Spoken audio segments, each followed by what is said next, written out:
And the whole thing came together, I guess, in the Second World War, where I was on an aircraft carrier, and then I got to see the open sea, and I adjusted to the flow of water, which is the many storms out in the South China Sea, and the various islands that I, had to work on by, war.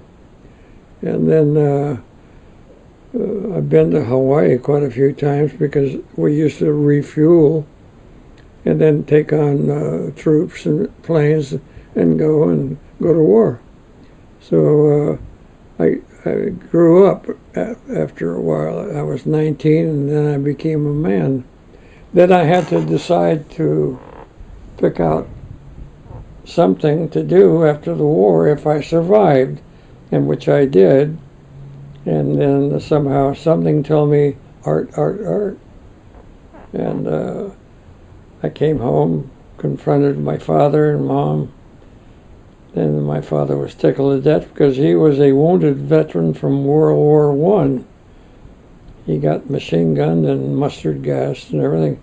And he knew the odds and what would happen. And when I came home, he says, "What are you going to do?"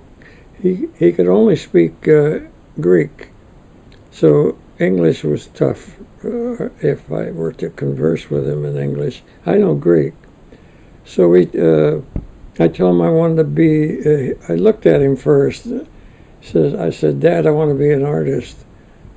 He looked at me, "What? No doctor, no lawyer, no, He didn't say that, but he looked at me and he says, "Go for it.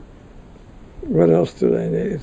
So I had a dad that understood, even though we were poor, if we had the ability and also the ambition to do something, we can do it. Nothing's going to hold us back in this country.